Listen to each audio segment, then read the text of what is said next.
We're going to start the workshop of May 9th. We've got a handful of items on the workshop for discussion. First up, Recreation Center. I think the board has in front of them a drawing from KCI with our neighborhood community building. I guess as we look at this thing, I think it's fairly self-explanatory. Currently, I think the route that we had to take was through Stockton Street to get in. I think our eventual game plan would be to go in off of, I guess we'll call that South Street Extended, would be the ultimate road that we would want to take in. But for the purpose of this, we would have a road off of Stockton going into the property, and of course you could always enter in off of Moose Street. Yeah, I was calling that South Street Extended, or is that Collins Street? Collins Street. Yeah, so Collins Street would be down here a little bit, but for the purposes of getting this building up and underway, we would improve the access off of Stockton, but we also have it off of Moose Street. And I'm looking at the building. It appears to be multiple offices. We have one full-size, I guess the area of a full-size gymnasium connected to the property, and that could be used for multiple activities. Parking appears to be more than adequate, I think, for the site, especially since we can include during the off hours the Board of Education with some shared parking.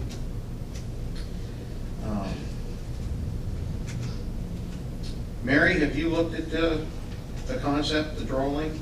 Yes. Any feedback to us? So anything we need, missing? No, Louis and I talked about it, so everything's on there. So with what you do and what you plan to do, I guess what they have before you is acceptable in order to continue the program that you run? Continue what we're doing, yes. It's a lot more space than we currently have. We're having to use the schools.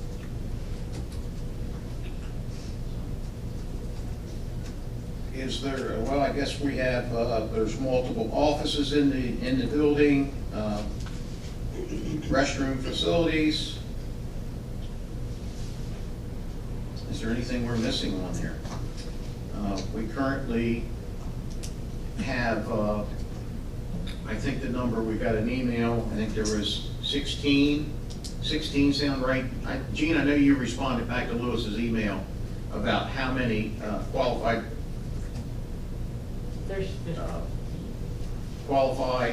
prospective builders of this project. I think the number 16 or 15. 15. We have 15, and I have contacted most of them, and they're still interested in receiving the RFP for the project. Very good. And we'll be talking about the budget a little bit later, and we'll go into the details of that, but we're proposing, we're going to budget $3.5 million, and that would include pretty much everything that you've seen here, including that roadway and so forth. And that's our budgeting number. As I've said from day one, I believe that we can get this building built for less than $3.5 million. Is there any questions or comments? Where do we go? Mary Jo, you're on. Mary, your dance class is very large.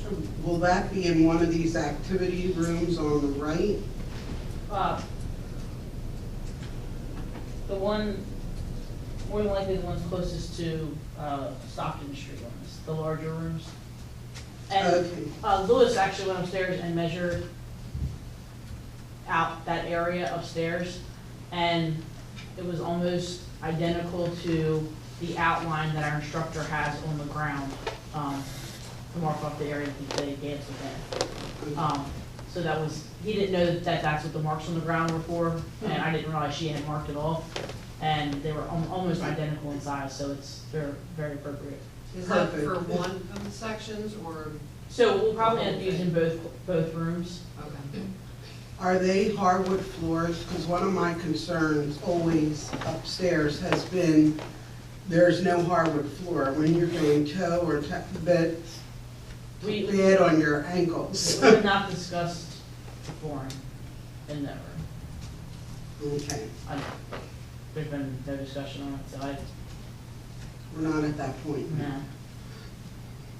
We were gonna look for the recommendations of the design and build groups. I came to the one staff meeting, and there has been a discussion whether it should the gymnasium be synthetic? Should the gymnasium be hardwood floors?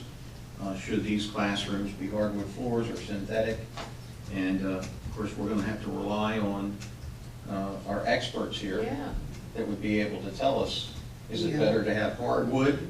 Is it less maintenance, or is it more maintenance? I was part of, and just my little bit of history, I was part of Mount Olivet when we built our gymnasium there at that school, and we went with the synthetic product, and it's still held up pretty good to this day. But there is a cleaning system that you have to use for that. There's like this, I want to say like a small Zamboni that you have to use to clean that on pretty regularly. I think the old hardwood floors, you would wipe them off and just polish them, I guess, in some way, but I don't know, you know. We're a ways away from that yet.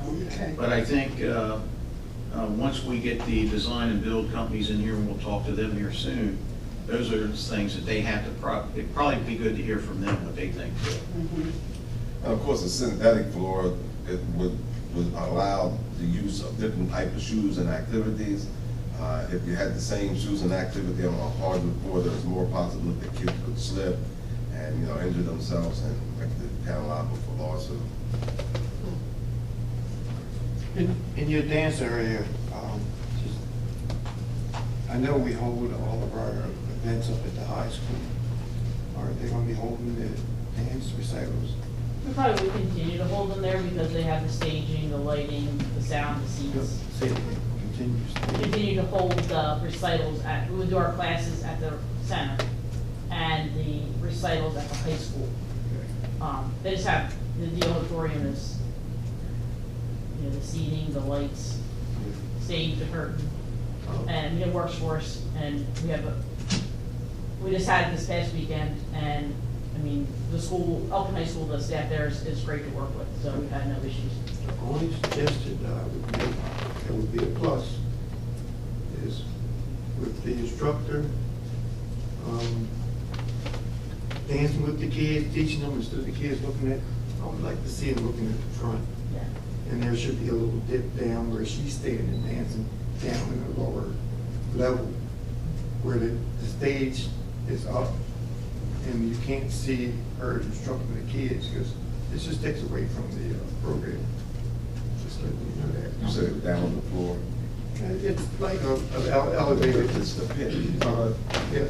And that's just a suggestion, because when you're doing something like that in front of an audience of 400, 600 people, then it's more professional if they're facing this way. So just nothing to criticize, just benefit in the future. And of course, I don't know what side the storage is going to be, but I know a lot of times when you have a new building, particularly in the area of recreation, sometimes you will not have enough storage. I know you will work with whatever you have to work with, but you know, it is what it is. I see there's a storage off the gym area, there's a storage to your right, and there's none to the left. So we had, with the building, they talked about making the roof the same height all the way across the entire building, and we would be able to use above the offices in that area for storage. Oh, great. So that's our current plan, That's is great. to use above for storage. Anyone else have any comments on the concept before we get with, yes, Steve? Just wanted to remind the board that we will be submitting a grant application to the community, or to strategic demolition grant fund for $500,000 to help with the pre-development and site development costs of the project, and then to community development block grant for $800,000 for construction assistance with the building. Thank you. And I think that's going in, you said, this week or next week? Strategic demolition goes in next Wednesday, and community development block grant, we have to have a public hearing for that. That's June 22nd, I believe. We'll be scheduling a public hearing for that pretty soon. Very good. And once again, this is a concept that we would present to the design people. Is there room in outside for activities? Yes. Anything planned out there? I hope to be able to put a playground out there. Okay. Anyone else? Thank you. All right. Before we get to, I think the budget will end up with, there was a, let's kind of bounce around on the agenda a little bit. We're going to drop down to the third item, was memorials for former town employees. I put this on the agenda. Over the years, when we've lost a team member of the town, on some occasions, quite frankly, depending, I think, on what department they were in and who was passionate about presenting some type of memorial for them, we would plant a tree, we would do a stone, and we have, I think there's one or two trees down at Meadow Park. There's a stone, I think, out front here. I think there may even be a bench in one employee's name. What I'd like to, for the board to think about is an area where that we can actually keep all of our memorials together, and let's honor in their memory all of our former employees that have passed. So if we have a person that passes, maybe there's a way that we can, whether it's through landscaping, through bricks with their name on it, a plaque on the wall here at Town Hall that we could put their name on it, maybe signage in an area that we could place their name on it. But I think it'd be a good way of showing our respect to the people that work for us or work with us over the years. So I guess I'm asking for everyone to kind of think about how we can do that. Just recently, I think we kind of brought this up. I knew that we had lost Jim Grady, and Jim had worked with the town for many, many years, and I was trying to come up with an idea of how maybe we could not only honor him, but honor ones that we have lost in the past, as well as moving forward. We need a little plaque for you, Charlie, and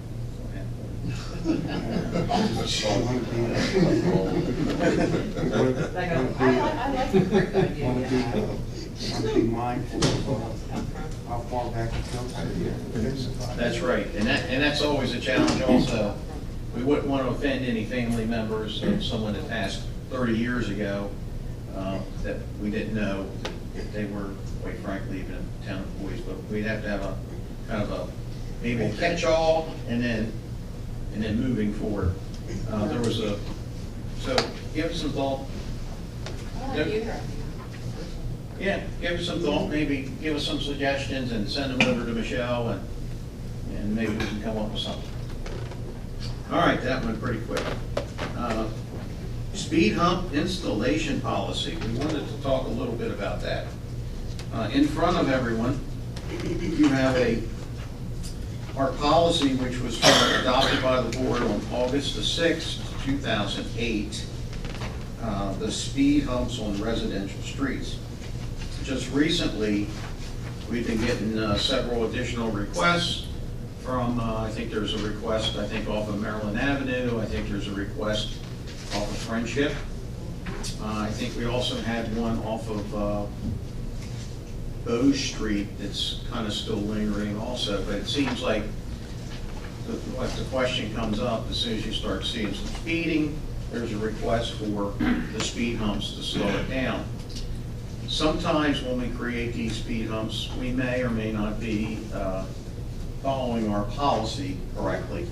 So I just wanted to make sure the board was aware that we do have a policy in place that was August 4, 2008, And it basically says that, well, I'll go through it real quick. We'll go into the following conditions.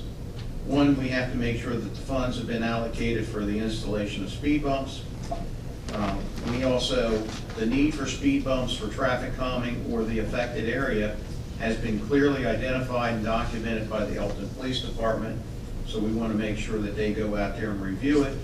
And if it's we send out a residential property owner tenant survey that has been conducted by the administration office, and if no less than 60% of the respondents favorably approving the installation of the affected street. So we always want it to have at least 60% of the residents in that area vote in favor of the speed hump. The speed hump will be installed to the compliance of the Elkton subdivision regulations, and the installation of speed hump shall be in compliance with the town's specific specifications of construction details and general conditions for construction of contracts, current edition, and lastly, the board has to approve the speed hump. So if it meets all those requirements, then we can move forward with putting the speed hump into that community or that area. So, once again, I think, is there any questions about the policy? I think it's actually a pretty sound policy. It is, I just felt that maybe we got off course a little bit. Where if it was requested and it went past the 60%, then we automatically did it. I didn't know if there were possibilities of us being in violation of our own regulation. And I think we may have been. So, personally, I would just like to make sure that we meet all these specifications before it's even brought to us. And I would agree with that. Really? I would too. How do you guys feel about that? Or you think it's I know when Gene talked about it the first time, I looked at it two different ways. I know the residents fall into the 60%, but there's instances where they may not want it, but yet we need to consider the fact that because they don't want it, does that make it safe for everyone? So I don't know whether there could be an insert in the policy or exactly whatever we do, we have to maintain. The last gentleman that came to us was concerned with the kids off the bus. Oh, sure. Even though it was voted down for the 40%. He was good, just 60%. I know, it's crazy. He was still concerned with the safety of the kids. Yeah, every instance is unique, I believe, in itself. I mean, if we wanted to create safe streets, we would have speed humps on every street, regardless. I would think, but I just wanted to make sure that we were in compliance with our own standards, and that when I vote on putting one in, I want to make sure that we're good to go, personally. Yeah, I agree. Definitely go with the policy we have in place, because several years ago, speed humps popped up where if you look at them now, they really aren't with this policy. Probably not. And so as long as we go by this, I think that's. And we Dan, should aren't do. they hard to maintain too, or? Yeah, speed humps, the choice of speed humps is between my guys plowing, which they're not exactly ecstatic about. School bus drivers, they're like crazy about me because the kids are bumping up and down and just get around in the bus. And more importantly is, when we get the policy, honestly, if they want to put one in the road, it's a challenge for us to figure out where to put it. That's the hard part, it meets the criteria. If it's a road, if it's a nice long road, no driveways or nothing, and you get people cutting across, yeah, that warrants it, and it kind of makes sense to see what's what. Our trouble is if you put it in retrofitting it, you got people near driveways, people on driveways, first thing you're gonna do, by meeting the 200 feet, you'll be close to somebody's driveway, which you're not gonna be crazy about, or you're gonna take the parking spots, like in one on Hill, and they're not crazy about that because parking's at a premium, and we had to put them in there, so. I mean, it does, in the proper use, these things are good, but you need to have a nice long road, and you kind of need outside people cutting through. A lot of times, which we found out in our experiences, it's the same neighbors driving across. It's your own guy, so that's why it's hard to police the outside people when it's just the entire neighborhood doing it that way internally. And the other thing which I've kind of discovered in my years here, is a lot of times people think noise means speed, and that two don't have nothing to do with each other. And a classic example of that one is if you go on Sunday nights, I didn't know this to look at it, I had to pick up my kid once, and they have this little car thing sitting outside of Union Hospital, all the little souped up cars, and they sit around on Sundays, they help each other's cars. And if you drive to it, you're making a left from North Avenue to Railroad. It sounds like it's fast, but it's not, because you can only go so fast so far. I mean, unless you split into the brakes, it doesn't happen. So it seems like they're going fast because they're louder, but they're really not. It's just the way the cars are souped up that way. So that's the other thing we found out in our history. It's like a lot of times noise doesn't necessarily mean it's speeding. So that's why a lot of people kind of get the two of them a little bit different on that particular situation. So what is your terminology? I know we use the word speed humps, but in many instances you read some places speed bumps. Are they one and the same, or is there a difference? They're humps. They're humps. They're all the same. I mean, we install them the same way. I mean, that's, but it's still per our standards. Yeah, that part's not changing.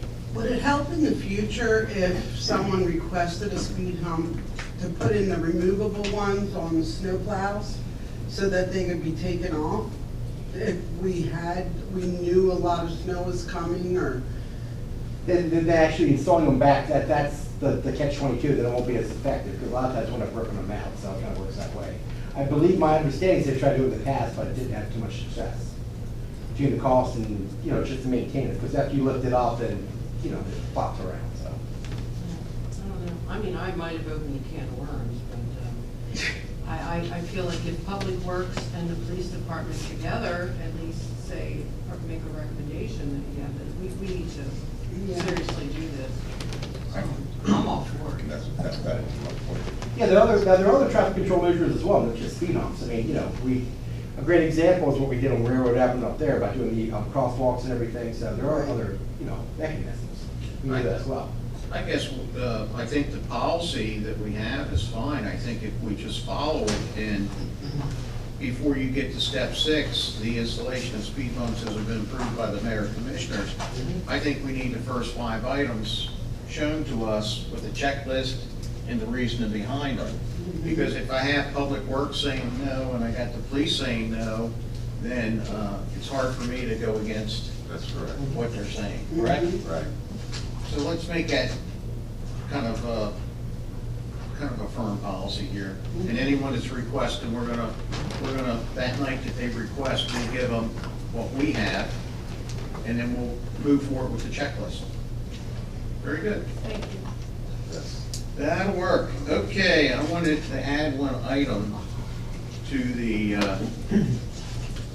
agenda before we got on to the other.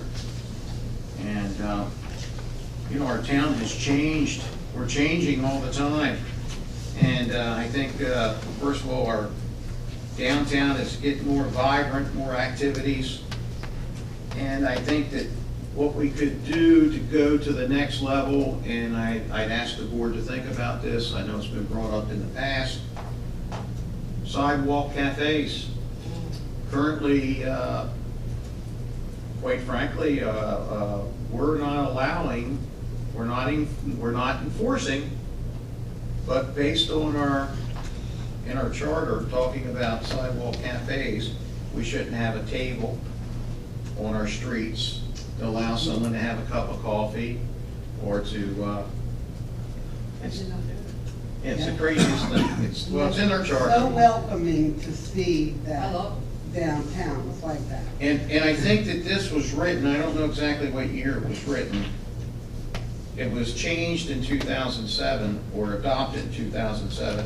And I think the reason behind it was, I think it goes back to hurricanes. When we had hurricanes in the mall, there was an issue whether they could sit out front, they put the railing around it, and I think there was a few little hiccups with that. But I want to ask the board to take a look at the sidewalk. Michelle, can you get, and then maybe make sure, run it through the staff and see if we're missing something. But I'd like to see Sport be able to put some tables out there. I'd like to see East Main. I'd like to see the pizza guy. I'd like to see Minahane's. I'd like to see North Street, Elk River Brewing. And how many more are we getting? I'd like to see that action. You go through downtown Newark and you see people outside on a sunny day, it makes you want to stop. All the time. It makes you want to stop. So, And have it outside. everyone good with that, to take a look at it? Yes. Absolutely. Very good. Don't do that. Okay, now the most important part, let me go over the budget. Or we won't be able to do anything.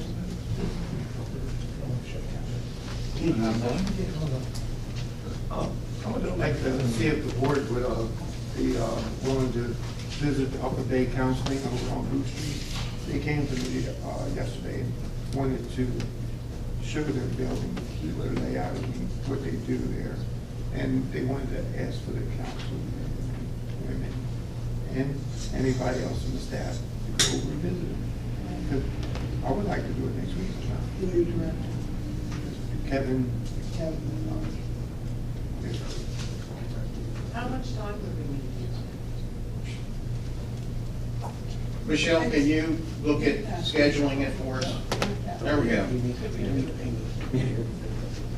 That would actually be better if we could do it maybe before the town meeting, maybe at 5:30, and then we just leave right from the Upper Bay and come right here. Next Wednesday. That'd be Is fine. everybody good with that? Yeah. All right, anything else? All right, let's talk about the budget. I gave, everyone should have received a Town of Elkton fiscal year 2019 budget highlights. And you also should have received the green bar. And I guess what I'll do is I'll go over the highlights first, and then there's going to be some questions that I actually have on the green bar that we'll bring up.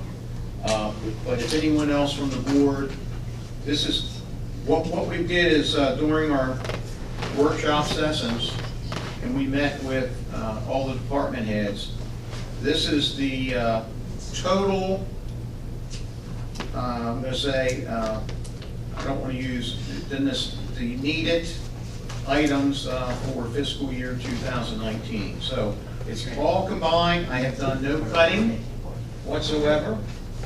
So it's a condensed of everything that was requested. And during the request time, quite frankly, I didn't see any issue with any of the requests. I think that everyone sold themselves, at least to me, during this process. So I'm going to read through it. Stop me at any point if you have any questions or any comments, and I'll address the thinking behind it. Okay, the proposed real estate rate will stay the same. So the actual rate of 0.6356 is going to be the same. So we're not having any increase of the tax rate. The proposed personal property tax rate is going to be the same rate as fiscal 18. It'll be $1.21, so no increase in the personal property tax rate. The quarterly trash fee will stay the same as fiscal 18, which is $31.02 per quarter. One of the issues that we're running across, which is very important for the board to know, is we've got, and we're working on this, but it's a little bit of a hiccup right now. To give a little bit of history, and tell me if I'm wrong when I'm repeating this, I'm going to try my best to explain it. About 2 years ago, the town of Elkton received a letter from, I think it was a comptroller's office, that stated that for the last 5 or 6 years, they were overpaying the town of Elkton about $80,000 per year, and it ended up being where it was about $400,000 the town of Elkton was going to have to pay back. Might have been more than that, like $400,000 or $500,000. And the state stated that we wouldn't have to pay it back starting in, I think, 2021 or 2022. We were very fortunate that our state legislators fought for us, and the state forgave us for that debt. So the town of Elkton, as well as many other municipalities that were getting overpaid shared state income tax, didn't have to pay it back. So last year, in our fiscal year 18, we budgeted that we were going to receive about $80,000 less in income based on their letter from 2016 to.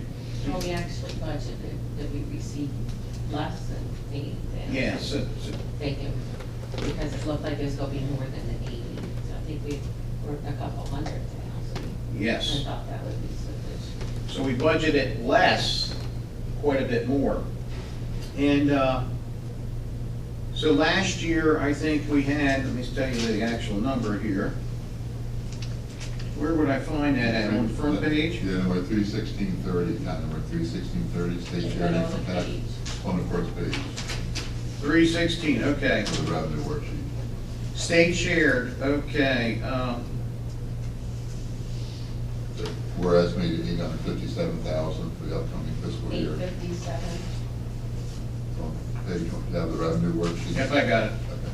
Okay. Okay, so on 316, the state shared is 31630. In 2017, we received $1,191,000. So far this year, we've only received $514,000, and we budgeted 1.225. At that pace, we're going to be we're estimating about $400,000 short of our budgeted amount. Based on those numbers, we think that we should only budget $857,000 for fiscal year 19, which is a 30% decrease in the amount of money that we were getting from the state on state income tax revenue. We have been diligently contacting the comptroller's office, the auditing office, the mapping group. We believe wholeheartedly that there's a mistake. We believe that our numbers, we feel that we should be getting, you look at the history, going back into 2014, we were receiving $1 million. So we were receiving more money, but something has happened in their mapping program. So the only answer that we've gotten so far today is that Pitney Bowes, who does their, and I thought they were a mailing company, postage company, but I guess they do their mapping programs. And there's an issue with they're saying that they're basically saying that our income from our residents has decreased 30% in the last year compared to what it was the previous year. We know that's incorrect. We know it's incorrect. Just trying to get to the right person and trying to understand it is the challenge that we're having right now. I don't believe that this is going to be something we can answer next week or the week after until we can really get them to analyze this thing. We have a similar, I believe, I can tell you what my gut feeling is that there is I think it has something to do with the precincts. I truly do. I think it's, the county added an additional precinct to our area. There's a 3-7 now in the voting districts. And I believe that there's somehow that reporting has taken people out of the town of Elkton. It shows that the amount of money that they're earning. And we're confused by it. But we're going to get to the bottom of it.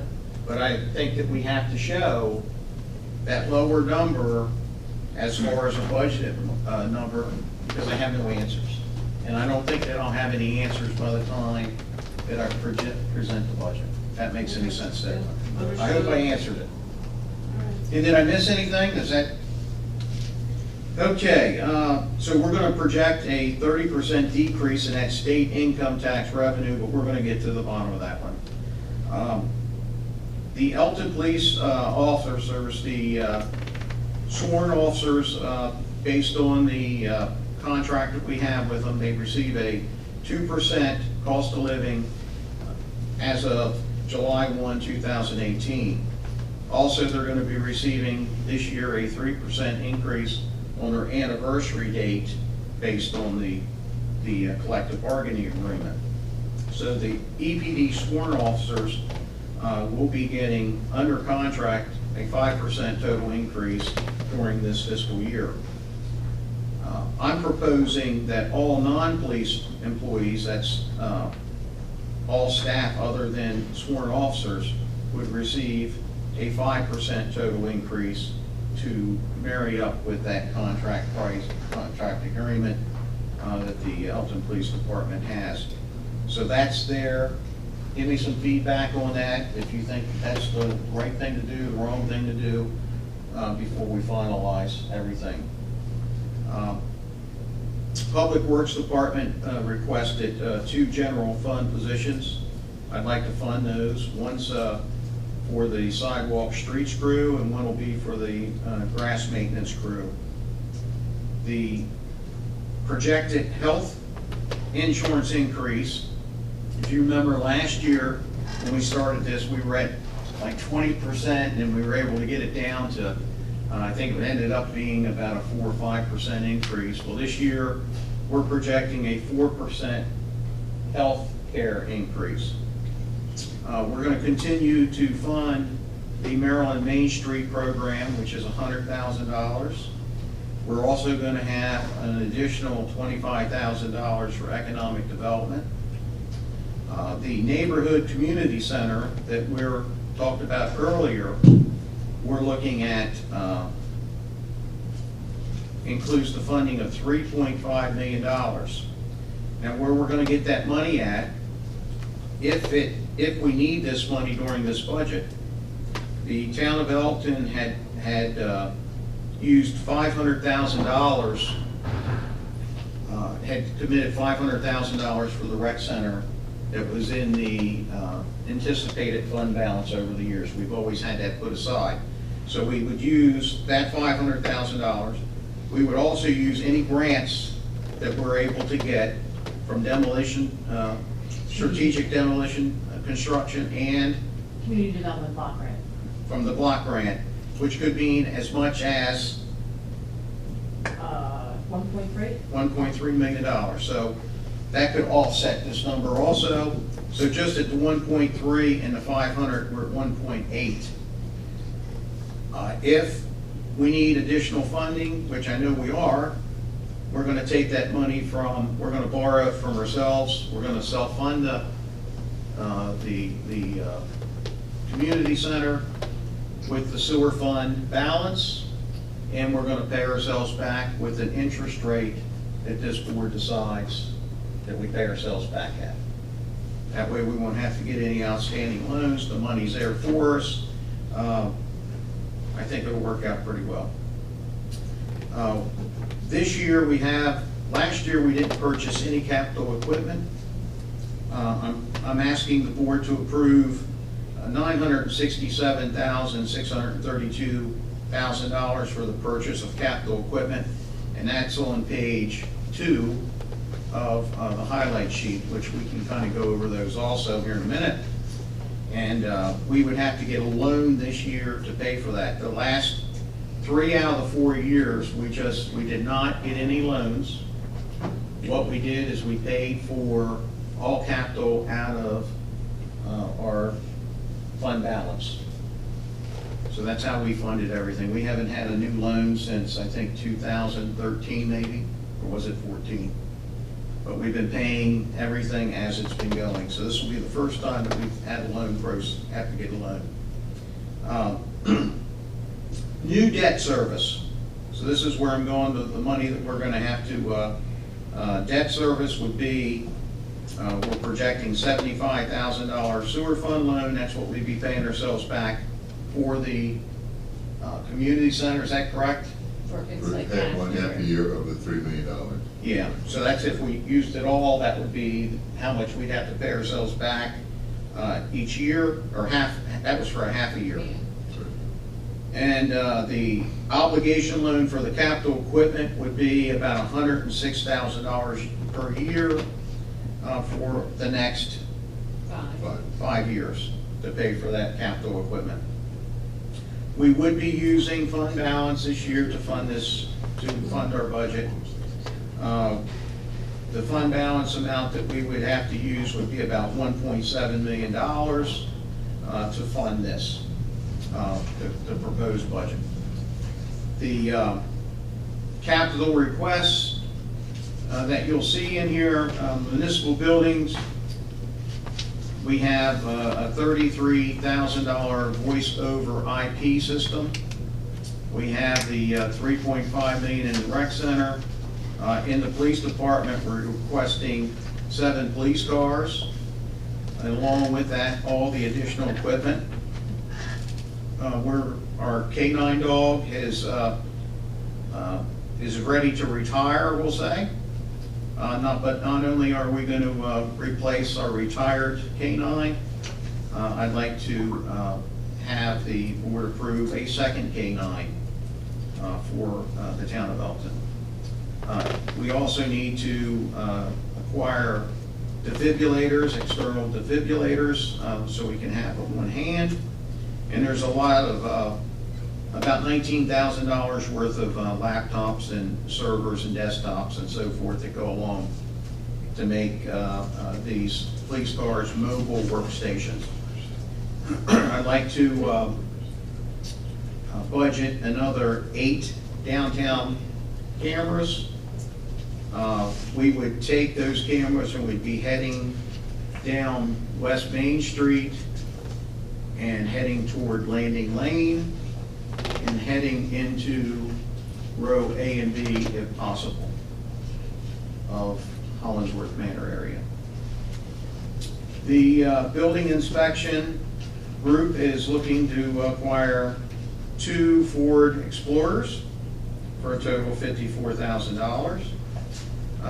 The Public Works Department is requesting a 5-ton front Freightliner dump truck. The one thing that I did like is we are requesting Freightliners, and Freightliner has their home right here in Elkton, Maryland. We have some shop equipment that we're looking at for about $15,000 total dollars. We're looking at 3 Ford F-350s for $153,000. We're looking at 1 Ford F-450 for $50,000. We're looking for a new chipper, which would be about $45,000. We're looking for a new TL8 track loader, which is about $65,000. And we're looking for 2 landscape trailers for $12,000. Well, the total capital fund requests, including the $3.5 million in the rec center, brings us out to $4.496 million. So those are all the requests that are in the budget for this year. Any question about the highlights or the requests? Over the first page, EPD sworn officers. Yes. I can understand that the COLA, the increase, which is 5%. Yes. I'll say below that, now the salary adjustment, you just don't call that a raise? I would call it, you could call it a raise, I'll call it a salary adjustment. Okay, I understand. Same, we're talking the same Yes. language, just Yes. different words. Yes. Okay, and I guess for the employees, they have a 4% insurance increase.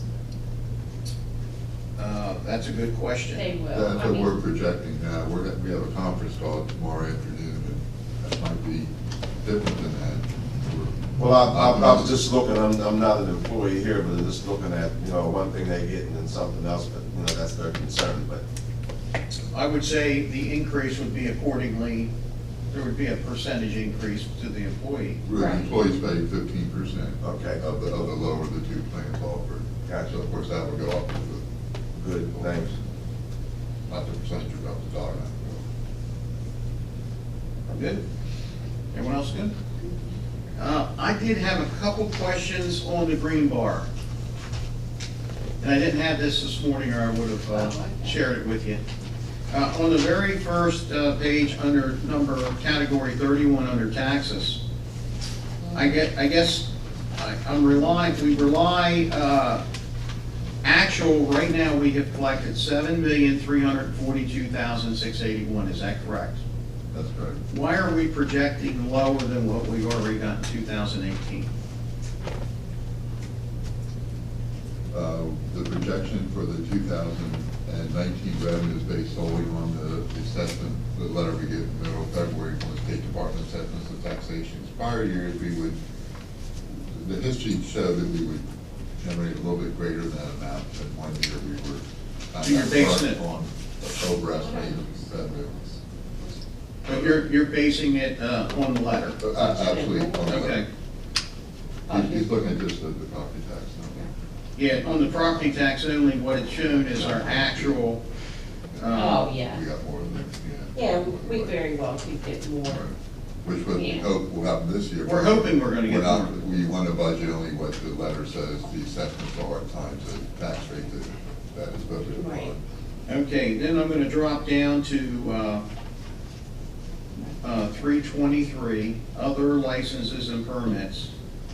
And our actual right now is 310, and we're budgeting only 283, a little less. Is that because of the Lidl? It's under the building permits, yeah, we would have taken out anything extraordinary for the year and not plan on that big project. Okay. Just on. Just the regular, the so-called regular stuff. Good morning, okay. I think that, We will welcome large projects. And we only budgeted 55, but we've got 80 because of the I project. think, so what we went over was the general fund side, That's all we went over, general fund. and